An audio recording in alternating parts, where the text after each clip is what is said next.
welcome you this afternoon to the first installment of Greater Lafayette Commerce's 4-part quarterly development series.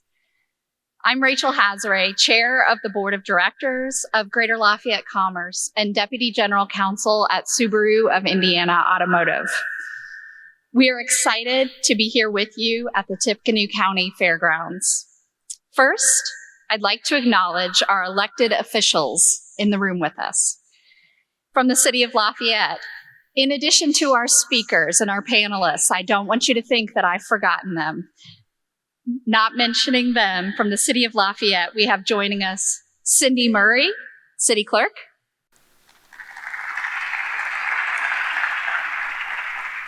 Steve Snyder from the City Council. From Tippecanoe County, we have Commissioner Dave Byers,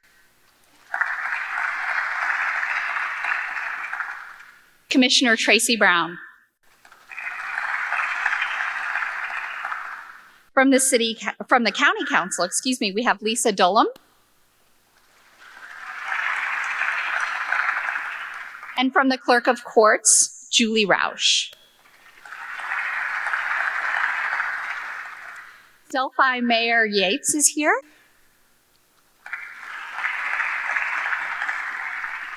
Delphi Clerk Price.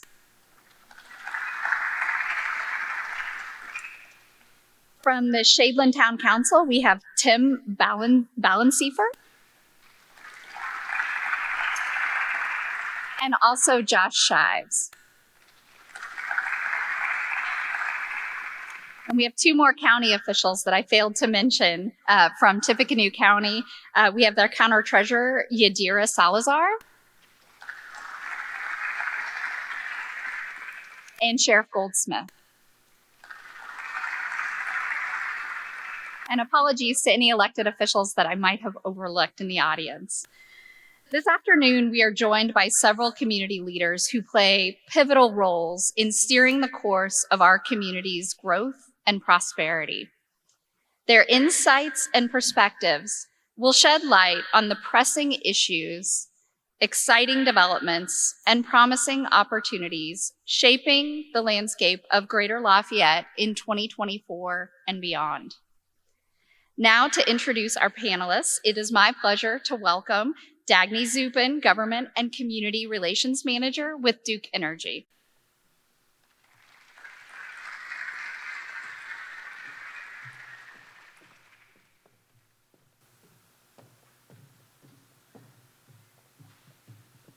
Thank you, Rachel, and thank you to Scott Walker and the rest of the GLC team for putting together this event today.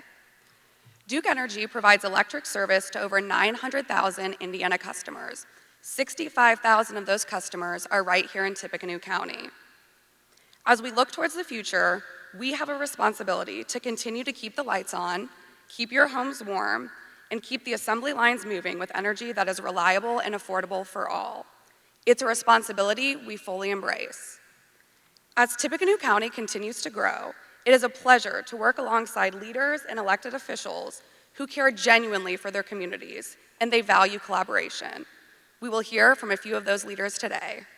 So without further ado, it is my honor to introduce our panelist and our moderator today. As I introduce you, please join me on the stage. First, I'd like to introduce the mayor of the city of West Lafayette. A lifelong native of Greater Lafayette, Mayor Erin Easter graduated from Lafayette Jefferson High School and earned her bachelor's and master's degrees in communication from Purdue University. Prior to joining the city of West Lafayette, she served as the Deputy Director of Development in 2018 for the city of West Lafayette, and she also worked for Greater Lafayette Commerce, where she served as the Vice President of Chamber and Quality of Life. Mayor Easter is serving in her first year of her first term. Please join me in welcoming Mayor Easter.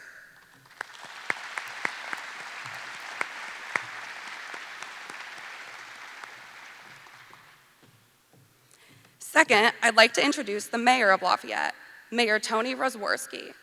Mayor Rosworski joined the Lafayette Police Department in 1983. He served over 20 years, earned several distinctions and awards, and retired at the rank of captain. In 1999, Mayor Rosworski was elected to the City of Lafayette Council for the 6th District. He was then elected mayor in 2003. He is currently in his 6th term, serving his 21st year as mayor. Please join me in welcoming Mayor Tony Rosworski.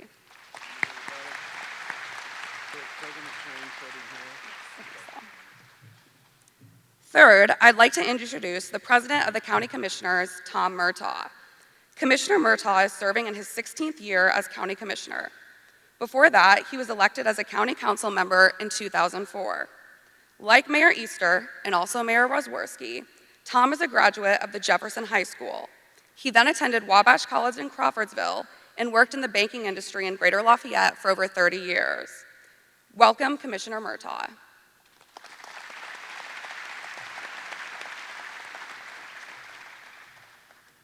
And last, I'd like to introduce our moderator for today's panel, the 13th president of Purdue University, Mung Chiang.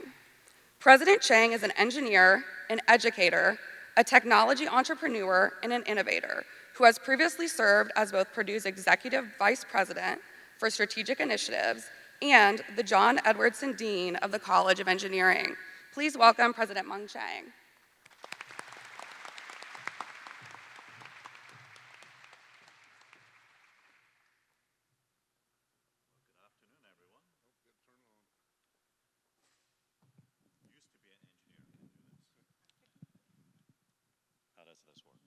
All right, now this works too. Well, good afternoon, everyone. Well, first thing first, what's on top of my mind is for Boilermakers to win tonight. Boiler up! You know, it was a bit scary last Sunday. So we're going to have to correct that. And with a decisive win in Mackey Arena this evening, well, what a delight and privilege to be able to moderate this panel at the State of the Cities. I want to start out by congratulating our Mayor Easter, the first year of your first term.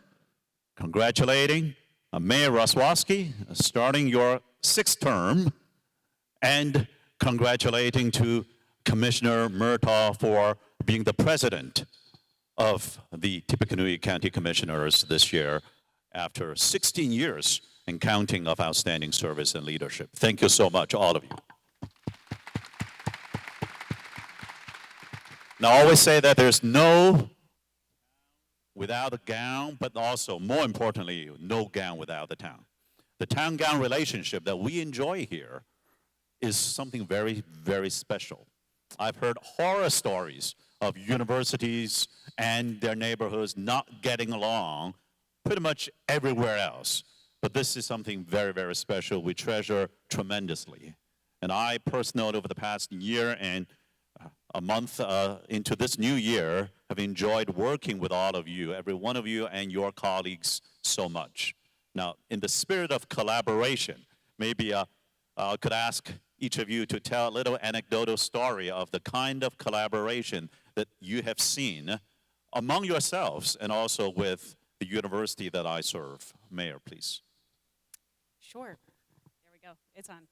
So one of the things, and we'll address this later, talking about community collaboration, and as a newly elected official, one of the things that I found most remarkable is the way that our community has wrapped around myself and others who are new to office to bring them up to speed on what's happening in our community and make sure that they're prepared to lead in the same way that these gentlemen have previous to me.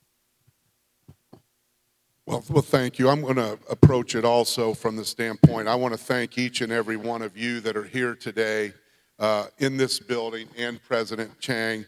You know, when you hear a lot about government collaboration, and we really do work together in so many ways, whether it's economic development, law enforcement, and even little things that most people don't know about, joint purchasing board to buy asphalt and snow and or snow removal and gravel and all of those things that you don't really see. But we as a community in general, when you look at the business community, when you look at education, we all work together here and we all support each other in ways that allows us as elected officials also to be able to work together at a higher level, because each and every one of you in your business, your industries, the way that you give to United Way, to other organizations that are important, you help spread and allow that collaboration to happen. And so because of that, it really does set our community apart. I joke around with people, but when you think about the whole county is still less than 200,000 people. And when you think about what we're able to accomplish between the business, the industry, the university, and the local governments, it really is astonishing. And that is due in a large part to each and every one of you in this room that each day help make that happen. And you know, I'm honored just to be a small part of that, working with each of you to bring those opportunities to all of Tippecanoe County. I'd like to start out this afternoon by just acknowledging my fellow commissioners, Commissioner Byers and Commissioner Brown, who, you know, are certainly an integral part of this entire team, and the county councils, the city councils. But like Tony mentioned, it's not just government. I mean, we have unique and important collaborations with our school corporations, with our not-for-profits, with our faith-based groups. I mean, and it's why this community is successful. So, you know, with my counterparts on the stage here, I mean, I obviously have the utmost respect for them. I consider them friends. We text, we call on a regular basis, in addition to the numerous meetings that we have throughout the week. And I mean, and as a result of those collaborations, you know, we're seeing some really, really big successes. And I'll use REC as an example of that. And that's a wonderful collaboration between the City of Lafayette, West Lafayette, Tippecanoe County, and Purdue University. You know, that's bringing up to $55 million in grant funding for recreational amenities along the Wabash River. And that's just one of many examples. Well, you know, I'm paid to brag about my university all the time. You know, we're top 4 ranking not only in basketball, but also in patents received in the country, top 4 in agriculture, top 4 in engineering, and top 4 in the large best universities to work at. But what I brag about a lot more these days are actually the environment, the neighborhood that allowed Purdue University to thrive. So I brag about the state of Indiana being ranked #1 for people to start small business. I brag about how Greater Lafayette is, for many quarters in a row, one of the hottest emerging market. Right now, we'll later talk about how can we deal with that as well. But it is a reflection of excellence by the entire Greater Lafayette community here and the success that all of you under the great leadership here has given us. There is no Purdue's future thriving without being an integral and contributing part of the Greater Lafayette. We are very blessed and honored to continue to be a small part of this community. And indeed, as I mentioned when we had a little reception for Mayor Dennis around Christmas last year, and I said that there's truly no gown without the town. And it remains the case also when we compete for the future growth and shared prosperity against other states. For example, when we compete against, say, Ohio, Michigan, and Illinois, and I don't mean just Big Ten sports, but when it comes to creating jobs, creating tax revenues, creating new opportunities for even better schools and health care and transportation, we have to compete against many other states in the United States, and let alone the North Carolina, the Tennessee, the Arizona, California, New York, Texas, Florida, and the list goes on. But we've been winning. We've been winning a lot right here at our home here in Greater Lafayette.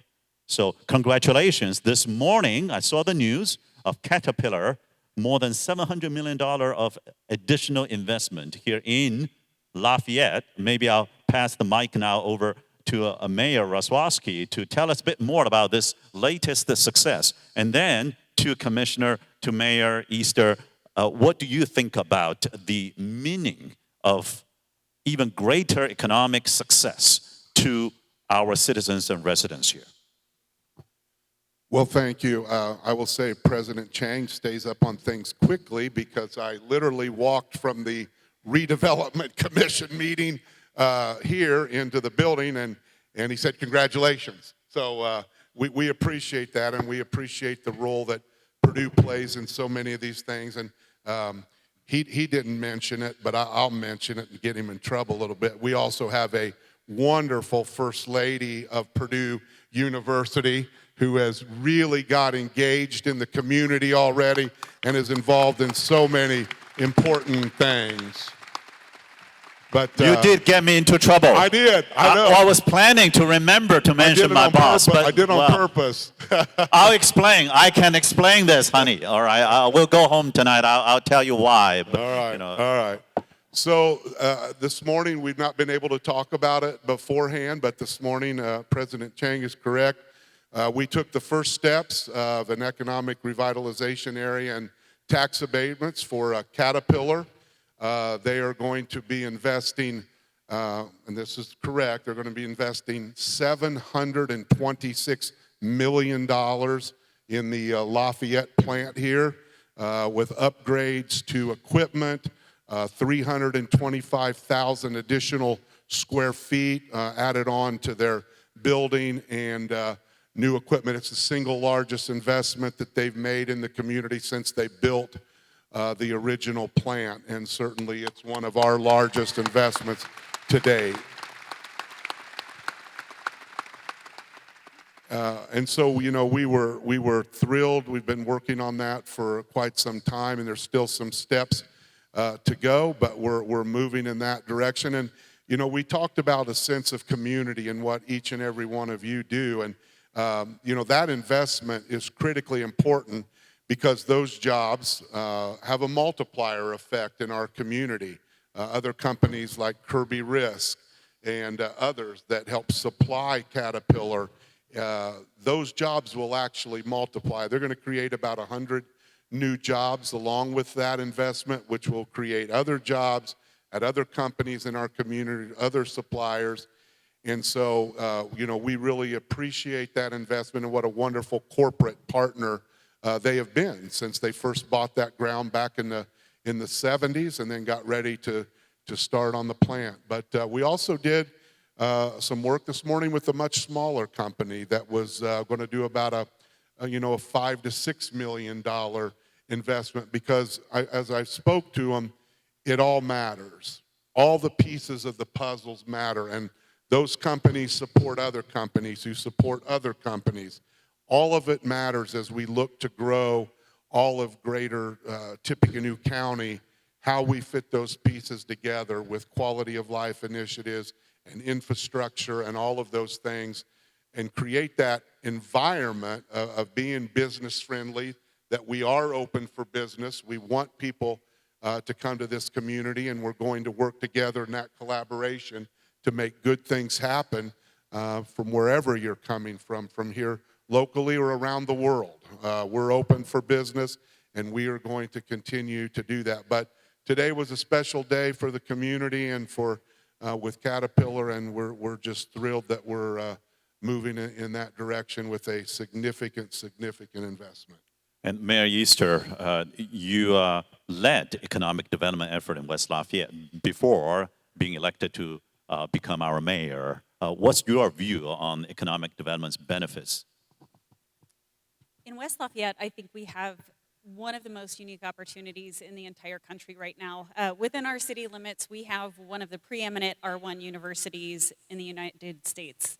And that is an incredible asset for us to have. So leveraging the research that comes out of Purdue University and using that to create the jobs of the future, to attract the companies who are looking for those kinds of research partners, is an opportunity that we have that no one can compete with. And you layer that with our collaboration, you layer that with a community who understands what success looks like and wants to see the community continue to grow and prosper. And it's not to say that every organization is the right fit, but there are absolutely right fits out there that leverage the things that we do well, that fit into our community fabric and want to invest and be a part of our community. And I think that we have done that very well. Saab is a wonderful example of that. And I hope that we'll continue to see investments like that continue to be true good community partners, and that they invest in your nonprofit organizations. They volunteer on your boards. They're your suppliers, or you are their supplier, even better. And we continue to create that fabric of success. And we do that in a few ways in West Lafayette. We target jobs that are paying a good wage. So we make sure that people are well compensated for the jobs that we have in our community. And that's where we are putting our money where our mouth is when it comes to incentives. And may I remember the CEO of Saab, the Swedish company that's now in town, told me that they toured 23 states in the United States and eventually picked Greater Lafayette, Indiana to be their new home. And they said that only here they couldn't tell the difference between the state government, the local government, the city, the university. Everybody is on the same team, on one team here. And Commissioner, I've, because of Purdue's 92 counties, extension offices, been to 52 counties so far. I've got 40 more to go this year. But I've been to some counties where they ask me and say, well, Meng, how did you do that in Tippecanoe County? Because we want in our county also job creation, prosperity we can share, hope for the future for all of us. We want to see more people coming here. We want to see more jobs. We want to see better tax revenue that lead further to everything else, from quality of life to better restaurants.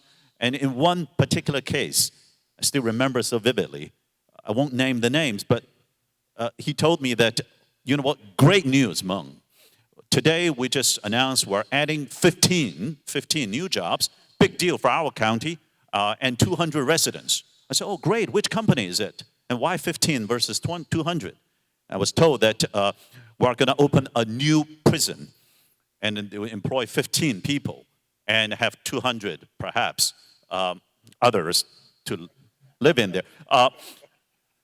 And this is not, no kidding, this is actually what they feel like the best news this year, economic development-wise, is that finally we're adding 15 jobs here, right? So whereas we in this county can benefit so much from all these and many other companies, existing growth and new ones coming in, I'm sure you're very proud as a commissioner for this county. Yeah, I hear a lot of that same feedback at our statewide commissioners meeting. What are you doing in Tippecanoe County? And, obviously Purdue University is a huge economic driver. But, I also do think that the collaborative spirit that we keep talking about is oh so important. As we have these meetings, we're all at the table. And, a project, quite honestly, it's not very often that a project goes outside of Lafayette or West Lafayette.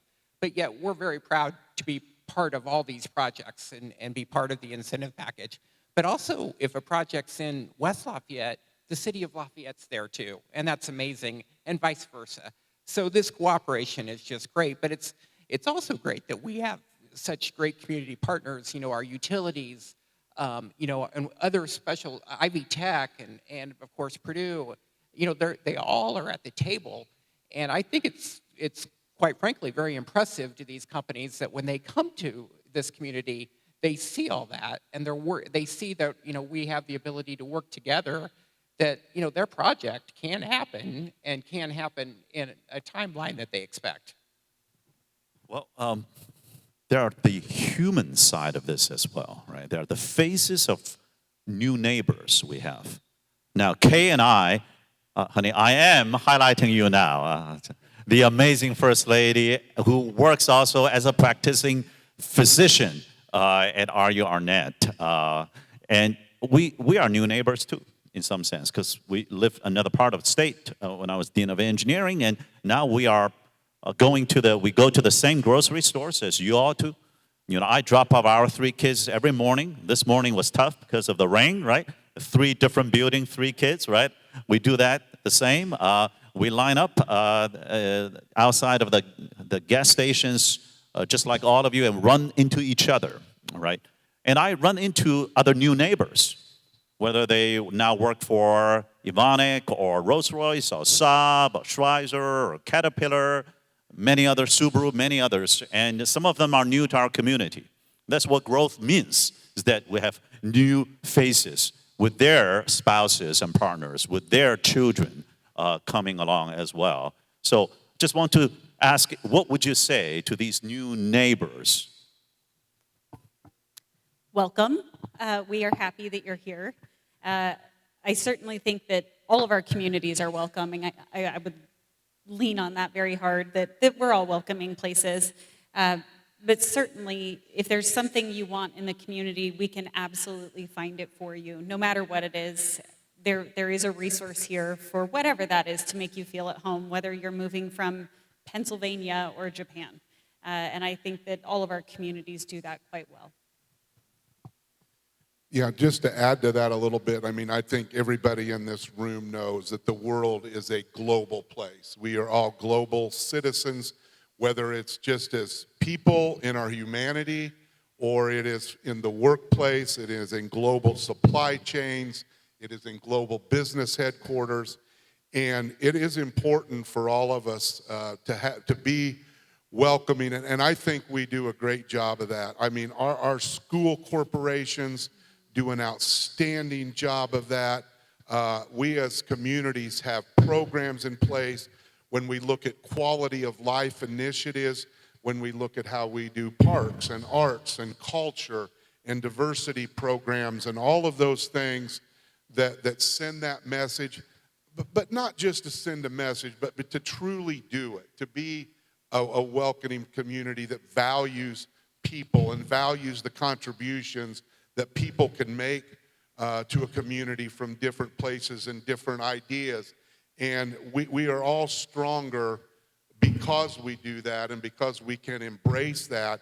And as we do, and again, I think for a place that's, in comparison to a lot of places, relatively small, right?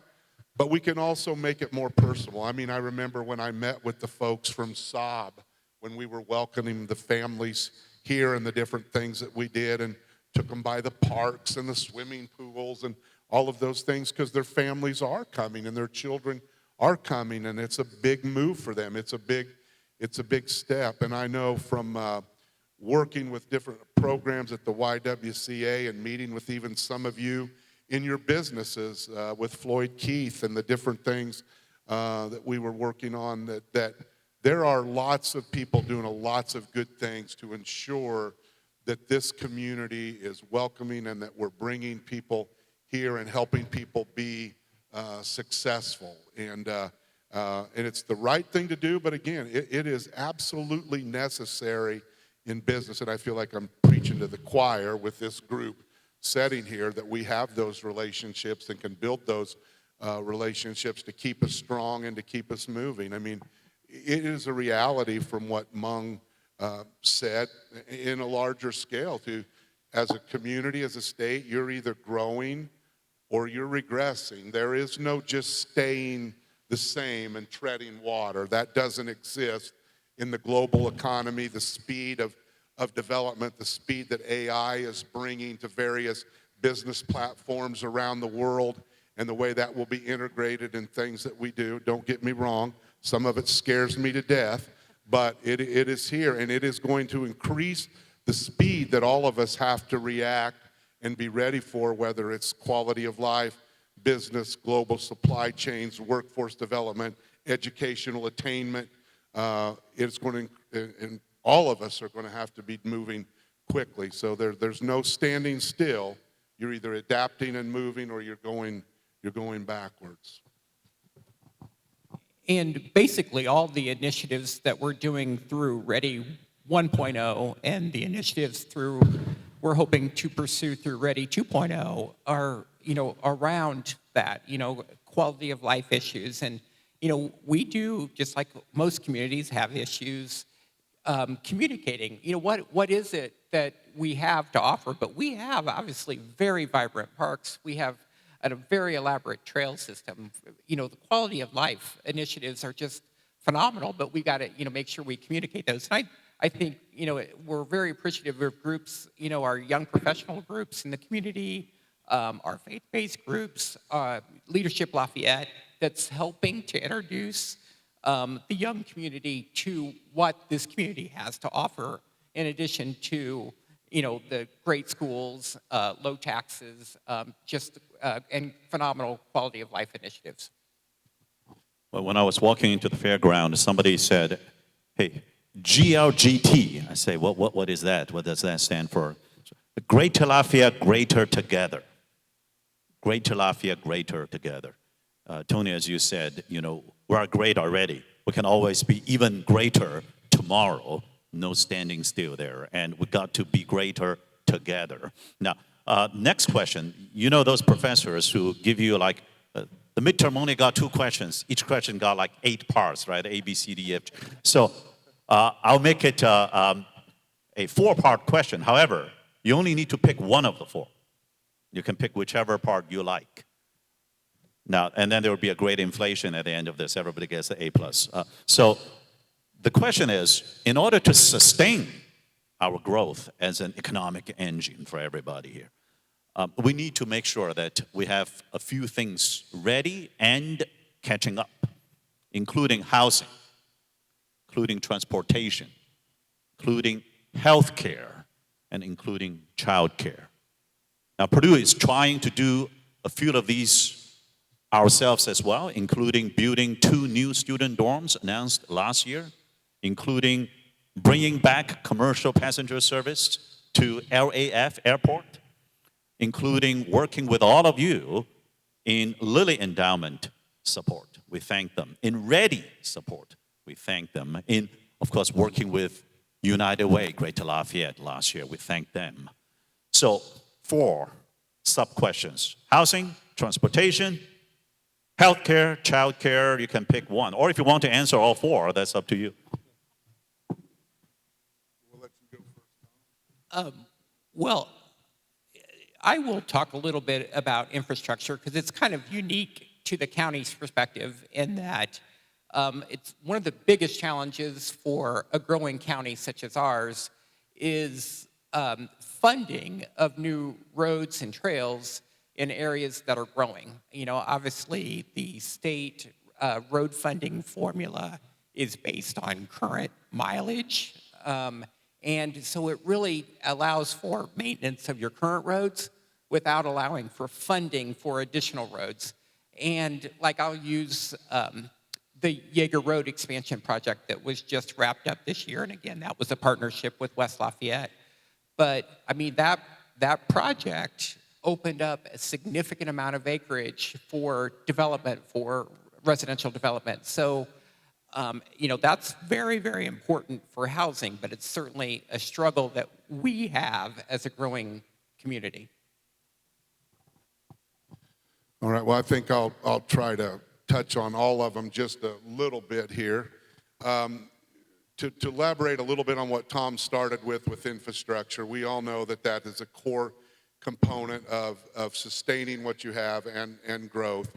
And whether it's green infrastructure or gray infrastructure, it's still all expensive. And it does take a lot of planning, and it does take some collaboration for all of us working together to get some of that done. So I'll give you some examples of that a little bit in the past, and then looking here towards the future. So working more closely with the county on this particular area, people probably forget, you don't think about it, but we've done a lot of planning together in the Alexander Ross and the Berlowitz watersheds, working together to look at how we look at drainage, water, sewer, to be able to facilitate the growth in those areas.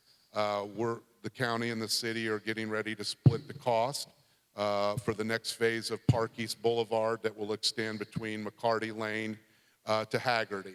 When you look at Alexander Ross, you look at Berlowitz watershed and through there, some of it won't be able to be developed because of what you need, but a good 400 to 500 acres that is making possible in development. We're also working on the Steele property together, which is the 300 acres across from Subaru.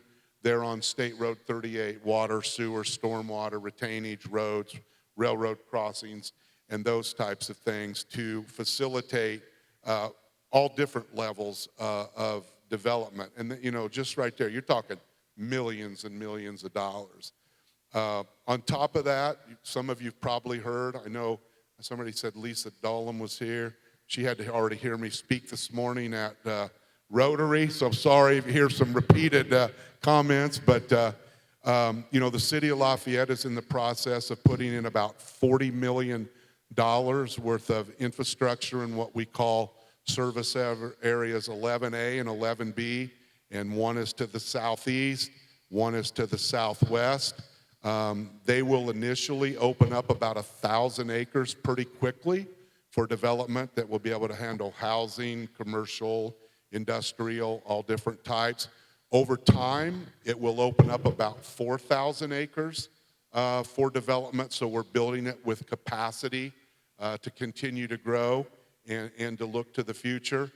Some of you have probably heard the city of Lafayette is also developing 2 new well fields for our community. Again, one to the southeast, one to the southwest. We've done all of our preliminary research and mapping, and now we have actually started the drilling of test wells. Some of those are all done, and we're looking at the first phase of actually some small-scale production wells to facilitate what capacities, what specific locations. We looked out about 40 years, almost 50, what we think our water supply will need to be, and so these wells, along with the current water supply at the Glick and Canal Road, along with 2 additional redundant wells that we're going to put in there. So when we're doing maintenance, we have an extra well at each field to turn on to really set us up for the future. You're talking thousands of acres that will be ready to be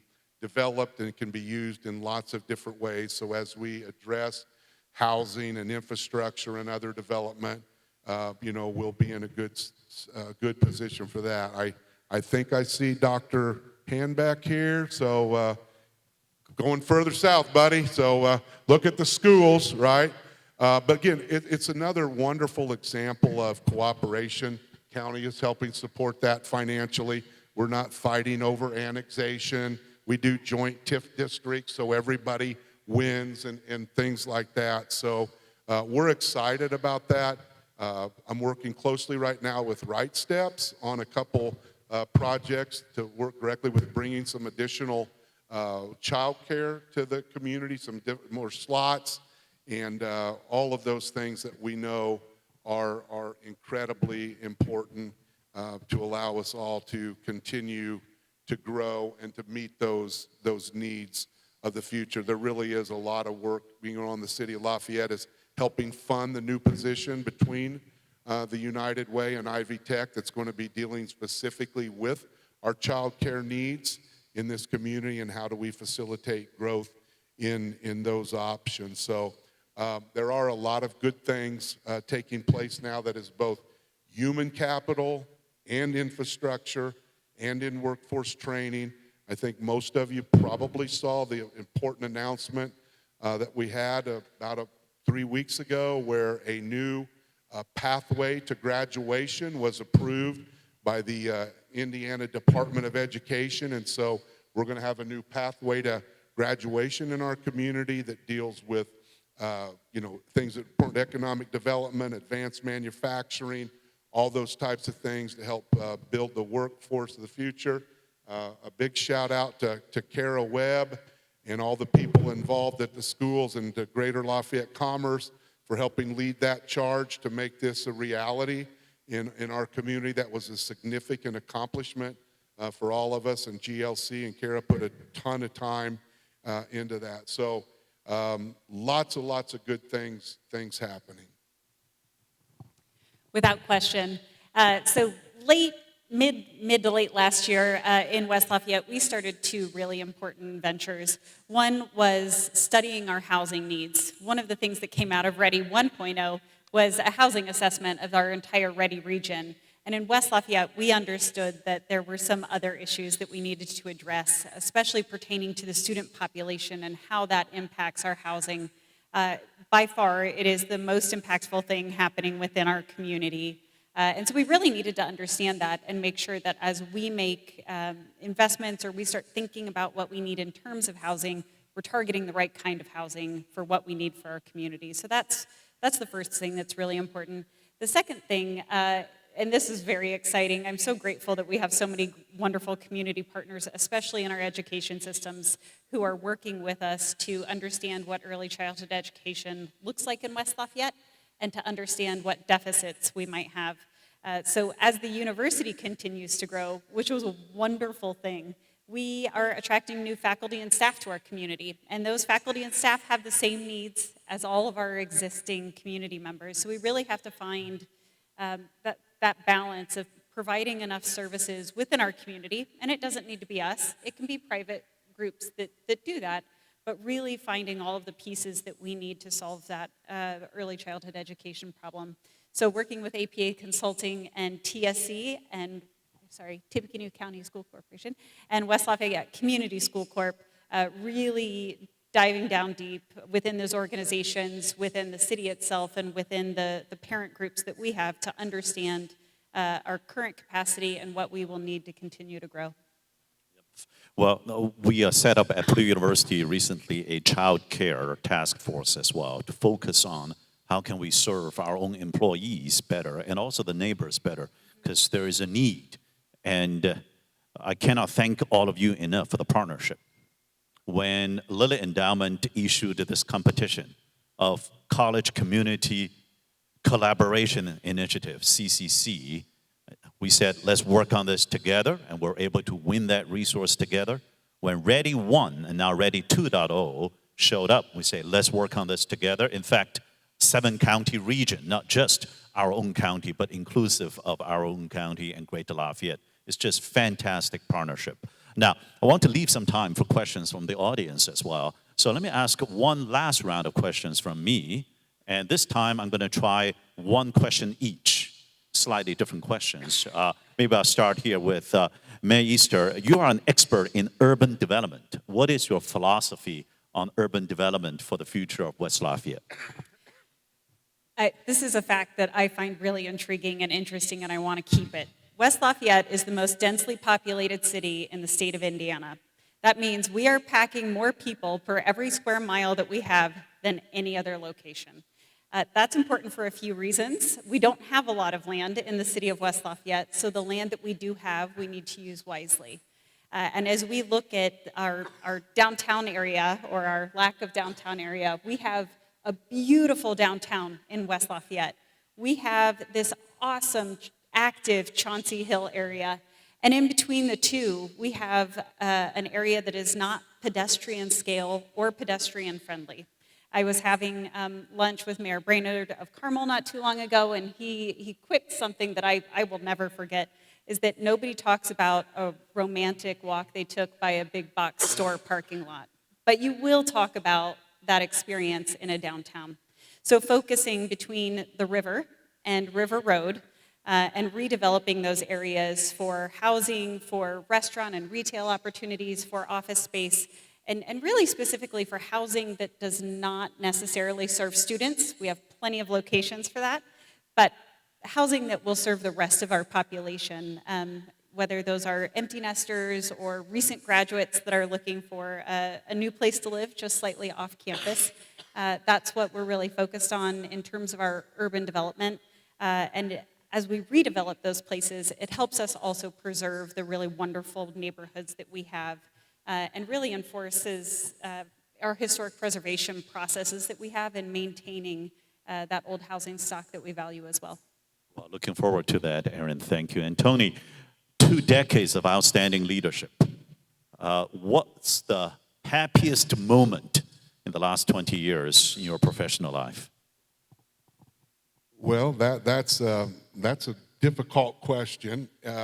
I would say, in general, and any of you that have heard me speak will know this is the same answer that I typically give. What brings me the greatest overall joy is really what we've been able to do for people. It is about economic development and creating good paying jobs that people can support their families on They can take their kids to the doctor. They can buy the prescriptions they need. If the kid needs a pair of glasses, they can get a pair of glasses, and that they can take a vacation, have a retirement. And I want that quality of life for as many people in our community as we can possibly get that for. And that has always been my driving philosophy, is how do we develop people and how do we help people and improve their lives through education and through what local government, can play a role in it. It's always got to be about the people first and what are we doing. I've got, the new police station, Loeb Stadium, those things are all great, or something that I take pride in, but the people things are first. And then, we've got a beautiful downtown. I want to formally, as I try to do, recognize Dennis Carson for being our downtown driver. If you look back, our first project, and we're financially involved in all these at the city. Our first project was the Renaissance place downtown that we worked on and were involved with. The Mark, Nova Tower, Luna, the Springs, the Ellsworth, Pullman Station, soon to be another one at the John Purdue block. Think about downtown with all of those buildings gone now. It is a very, very different place than it is right now. And we've got some other development along the rail corridor that we're going to be working on. So very proud of those things, but at the end of the day, it's about how do we move people forward. Thank you, Mayor. And Commissioner, similar question. In your 16 years so far of serving as commissioner, what was the proudest moment? And also, what's the plan for you this year, 2024, as president of the county commissioners? So I saw Scott pressuring you for time, so I'll be relatively brief. But a couple of accomplishments that I'm particularly proud of, in addition to the rec initiatives and economic development over the past 16 years, is one of the first projects I worked on as a commissioner was a very subtle project that probably a lot of you don't know about, and that was bringing an in-house clinic to Tippecanoe County for our employees. The benefit of that is not talked about very often, but that in itself has saved millions of dollars in healthcare costs over those years, and in addition has helped with our retaining our employees. It's a benefit that our employees absolutely love. So it's, like I said, very subtle, but it's something that I'm proud of. A more recent project that I'm very proud of is a partnership with our friends here at Tipmont Wintech, in which we used some ARPA funding to help to bring fiber service to over 2,000 folks in our community who have no access to fiber service. And through COVID, we obviously learned how important that is. So that's a project that's going gangbusters right now, will be completed in 2025. Well, I have one more brief but important question that I'm going to save for the last. So why don't we turn to the floor first? Yeah. And Scott got the mic. So if anyone has any questions out in the crowd, we can take those now. I have one. This is the most polite audience that I've ever been to. What particular challenge for the community has kept you guys up at night?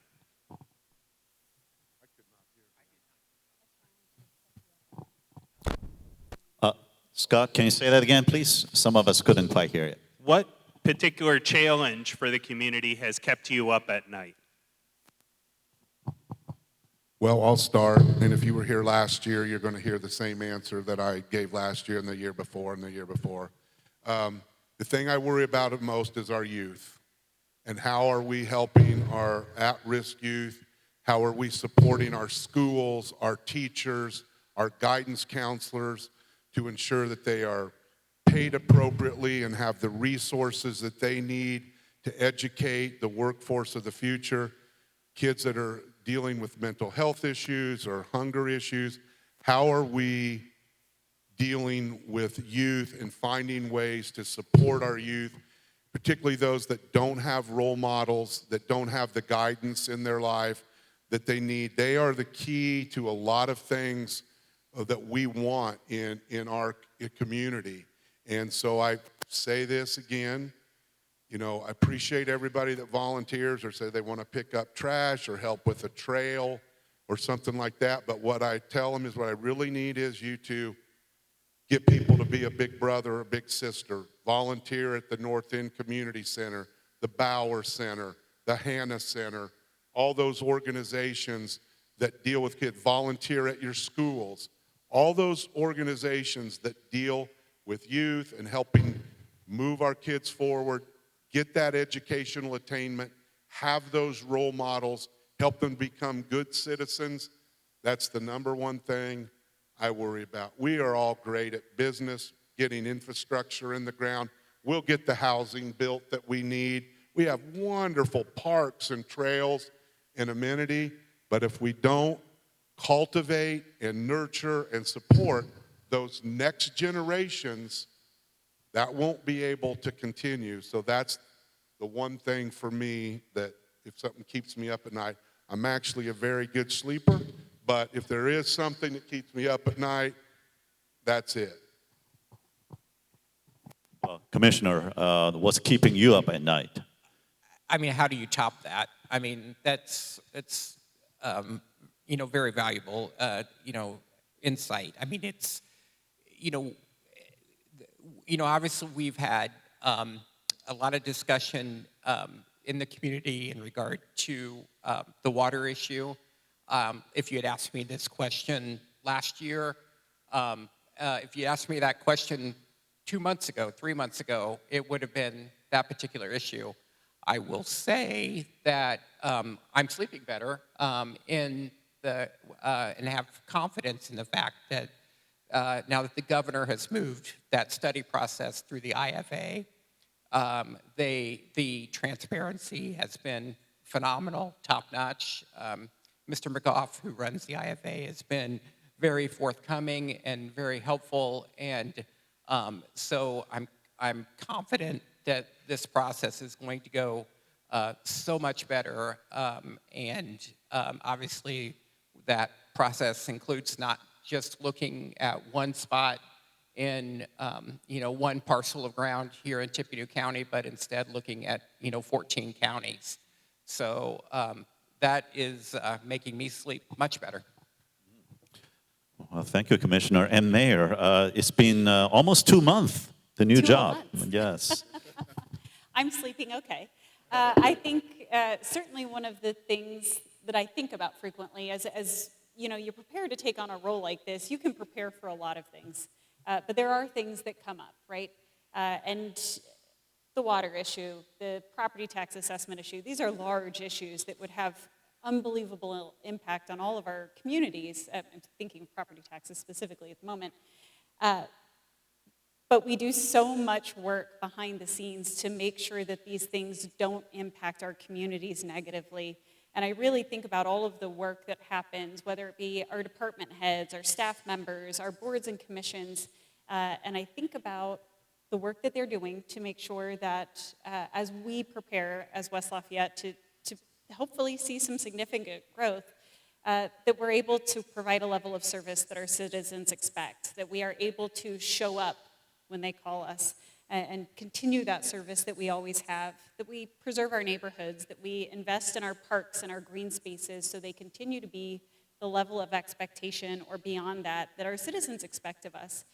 So really thinking about how we create an incredible community and communities as we, you know, continue to bear the fruits of a lot of labor on a lot of people's part, but that we still have a community that feels like a community that you belong to and that you're involved in and you're engaged in.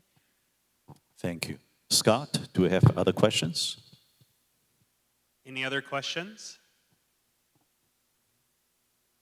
No, I do have another. Oh, Tony, you have one. No.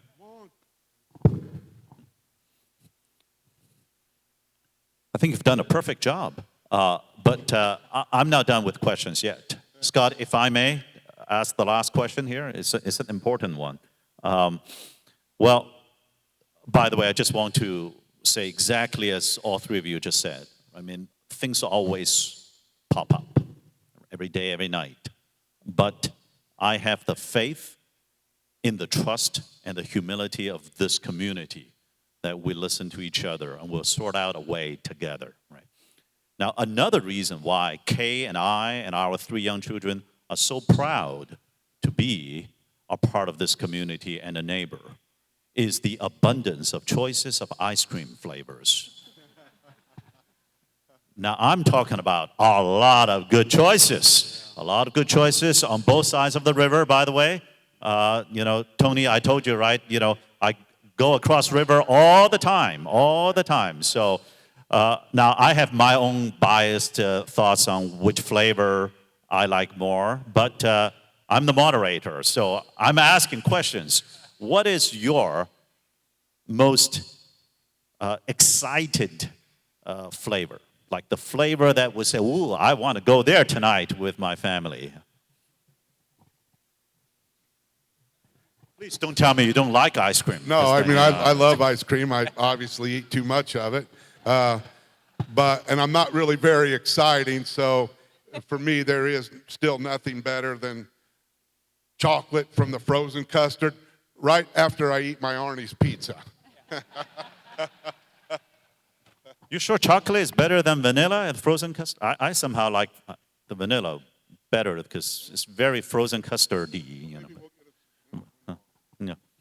Maybe we'll get a swirl. Swirl is a good one, Swirl, yes. yeah.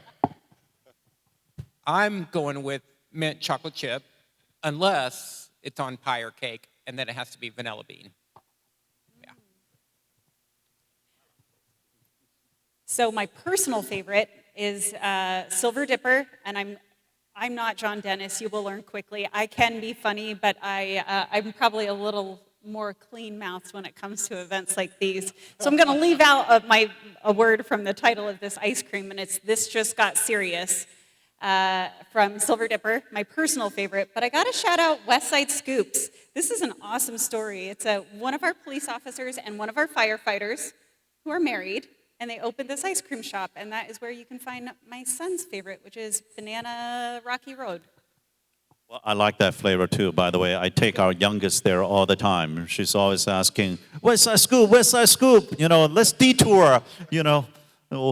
Google says go this way, you know. I said, no, that's the wrong direction. So there's like 80 different flavors, right? Now, we're not doing commercial for any particular establishment. Please visit all of them here in town. Now, we have just 2 minutes, so each of you should have the last word. This is, after all, the annual State of the Cities. So we'll start from here, and what will be your one other word of wisdom or planning to this audience here, please?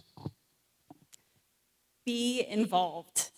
West Lafayette will have a strategic plan process happening this year, and it is critical that we have every citizen's involvement and that we have community involvement. So please be involved in your community, give back in every way that you can, and make sure that you're being part of the direction that your city takes.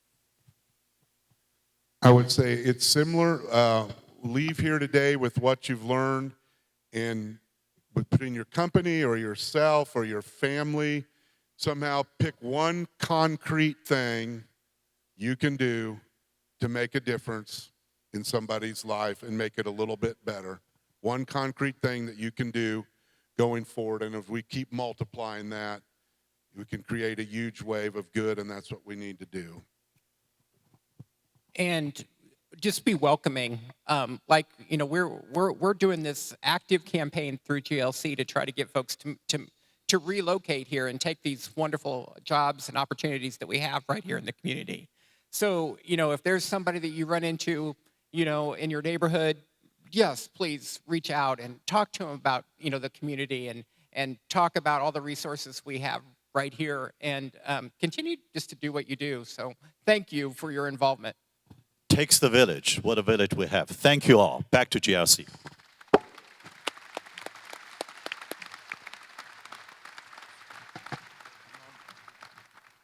Well, let's thank our panelists again, and thank you, President Chang, for being our moderator.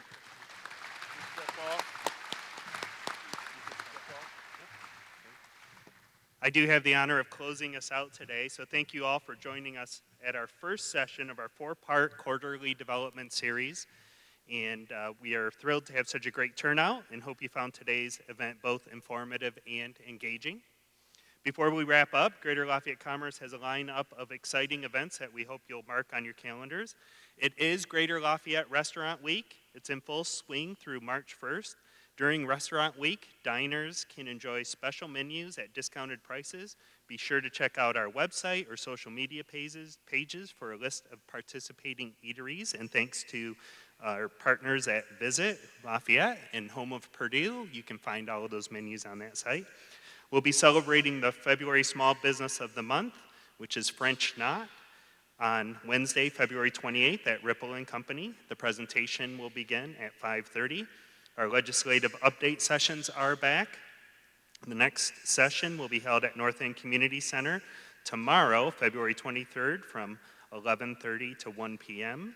Rise and Shine, our breakfast event, is held on the first Friday of every month at River City Community Church from 7:30 to 8:30 a.m. If you have not attended the Rise and Shine event, come and see what the buzz is about on March 1st. I'll buy your pass to get in for that day, so just let us know, and we hope to see you there.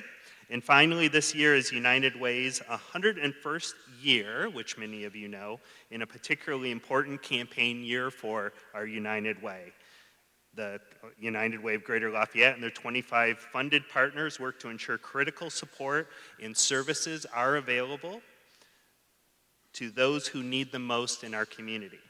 I'd like to ask each of you, as business and community leaders, to think about your support for United Way this year and reach out to the United Way team to help support them in the 2024 campaign. And once again, thank you for your support and participation in everything we do as Greater Lafayette Commerce. We would not be anything without all of you, and we do deeply appreciate that support. Together, we're building a stronger community and a more vibrant community. Greater Lafayette, greater together. Thank you.